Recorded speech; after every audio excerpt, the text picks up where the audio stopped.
Last year, we tested the Dreame X50 Ultra multiple times, and in our top robot comparison, it came out near the top. However, this is Dreame's brand new flagship robot, the X50 Ultra. This is the very best they have to offer, so my expectations are pretty high. Dreame sent me this unit for review, however, they've got no input into this video, and they definitely haven't paid me. The Dreame X50 is the first robot that can actually climb up small steps, and testing it here, we've got some thoughts. But we're also putting it through a battery of about 20 new tests that we're gonna score at the end of the video, so let's get started. For the hardwood test, we're gonna sprinkle 20 grams of sand on hardwood and then measure how much it picked up. We're gonna set the vacuum on maximum suction in 2 passes. So as expected on hardwood, it picked up 100%. Let's try it on carpet. For the first carpet test, we're just gonna sprinkle the sand on top and not grind it in. For the second test, we're gonna grind it in and see how it performs. In between each test, we're gonna vacuum up the carpet with my Dyson V15 set to maximum suction to make sure there's no extra sand left in the carpet. The X50 picked up 80% of the hair we sprinkled on the carpet, and when we ground it in, it picked up 70%. This is very much a typical score for other flagship robot vacuums that we've tested recently. The X50 has a dual brush roll design that is supposed to be very anti-tangle. So first, we're gonna test it with some pet hair and see how it does. Then we're gonna try it with some longer hair. Let's take a look.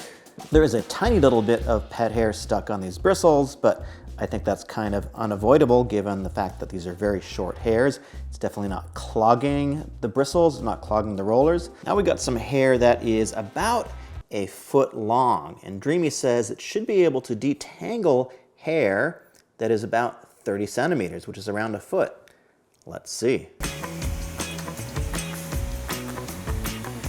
All right, this is what it looks like. So to their credit, the main bristles, really there's not much hair here at all. I think it did a pretty solid job with this. The side brush obviously got a little bit tangled up, but that was a lot of hair. Let's try it again with a less insane amount of hair, just a couple hairs here and there. Give it another shot. This time was a little bit less hair, a little bit of hair tangled up in the side brush. A little bit of hair in the main brush, but I don't think this is gonna be too difficult to clean up. For the corner sweeping test, we've got 8 pieces of rice, a little bit of cat hair. Let's see how it does.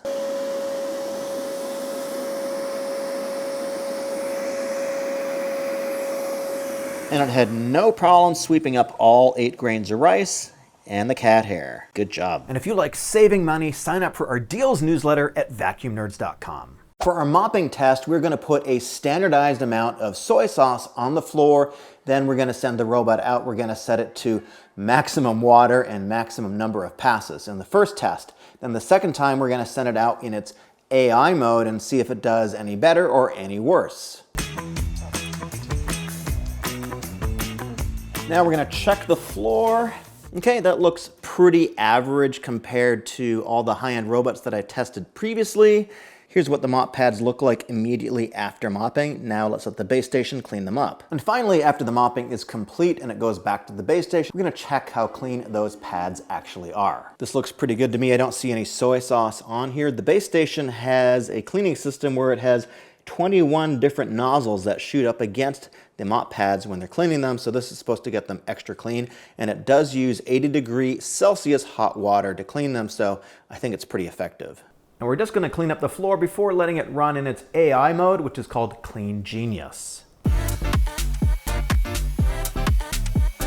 To me, it looks like it's recognized this area with the soy sauce, and it seems to be doing a little bit more intensive work around this area. It does say cleaning completed, so let's check the floor. There's still some soy sauce on here, but I'd say that is perhaps a little bit better. We tested edge mopping in a few different areas of my home, and I really like this extending mop pad that's become common in high-end robots now. It really gets up to the baseboards in my home pretty consistently. Now, our corner mopping test was slightly delayed by the robot inspector, but after we got it underway, we found that it performed about the same as every other robot we've tested, which is to say, okay. But I don't think this is a really big issue because round pads don't really fit into square corners that well, so maybe some future robot can figure this out. But what about edge pickup. For this test, we sprinkled 20 grains of rice and some sand. We set the robot to mop the specific zone around the baseboard, and after it had gone back and forth, we found that it did an excellent job and it left only 2 grains of rice behind. This next test is new. It's the carpet edge cleaning test, and it was suggested by a viewer. We put some sand and rice against the edge of this table. This could also be a baseboard, for example.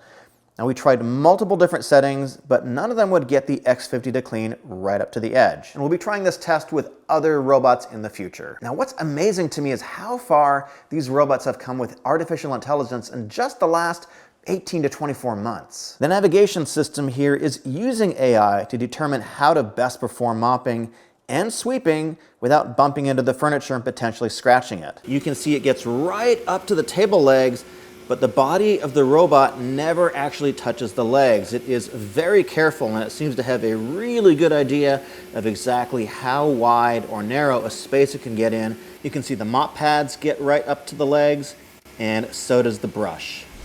In our obstacle avoidance test, we've included the most common items that a lot of robots struggle with. We've got a shoe with untied shoelaces, we've got a sock, we've got some fake pet poop, and we've got a power cord in a realistic position against the wall. The X50 has a brand new navigation system. It's called VersaLift. On top of the unit is a brand new time of flight sensor that can see 360 degrees around it. It also has an RGB camera and a side sensor along with AI. Let's put it to the test. The X50 did a pretty good job with the obstacle course. I'm not convinced that it saw the power cord the first time out. You can see it actually touched it, although it didn't really have a problem with it.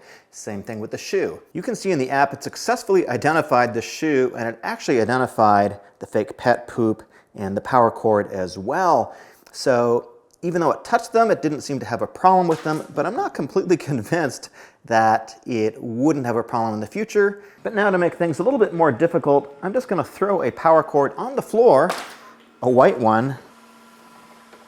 So I think it saw Saturn right there, and it actually does seem to have identified the charging cable pretty successfully. Let's give it another moment.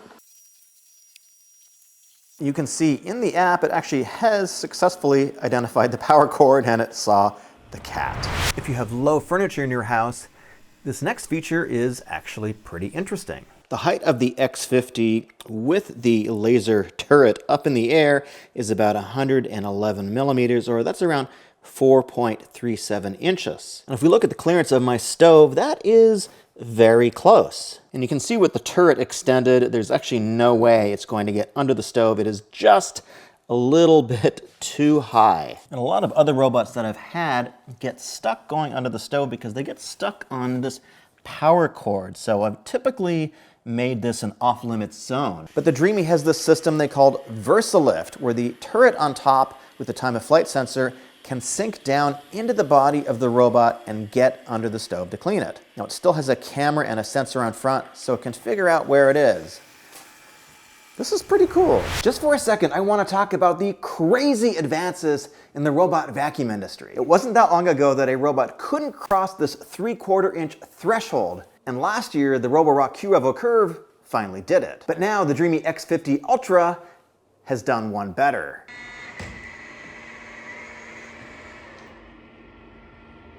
It can cross this 3/4 inch threshold with ease. That's about 2 centimeters. So this is a 2x4, which actually isn't 2 inches. Yes, we've been lied to. The Q-Revo Curve couldn't get over this 2x4. That's about 38 millimeters. Let's watch the X50.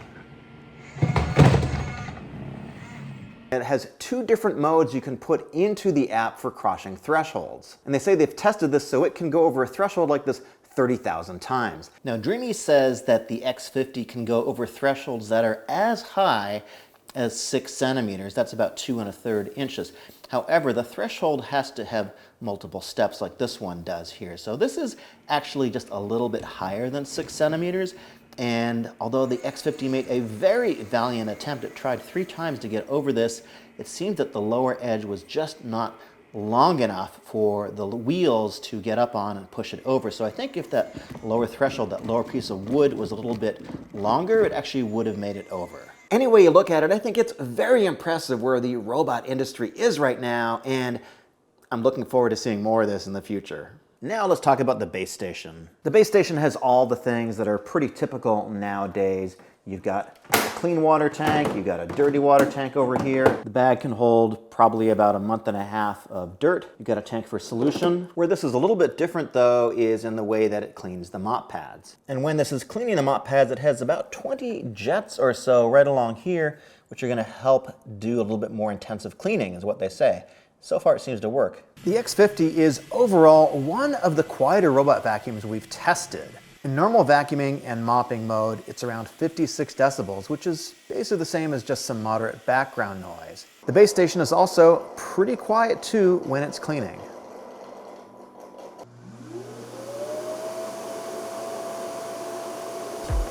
And now it's time for the final score. Most of the categories have a maximum score of 5 points, except hardwood pickup and carpet pickup. We're giving those double weight because I think that those are the core functions that are most important, so that's how we're doing it. But let me know if you think we should rank obstacle avoidance a little bit higher as well for future videos. So is the Dreame X50 Ultra the very best vacuuming robot that you can buy right now? Well, no, you can't actually buy it yet. I'll have some information at the end of the video.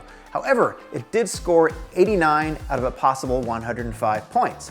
That is very good. That actually puts it number 2, right behind the Roborock Q-Revo Curve. And I'll put the scoring up on screen if you want to pause the video. We're also listing some of the key features which we're not including in the scoring. Now, overall, the Dreame X50 Ultra is an excellent mopping robot. You really can't go wrong with this one.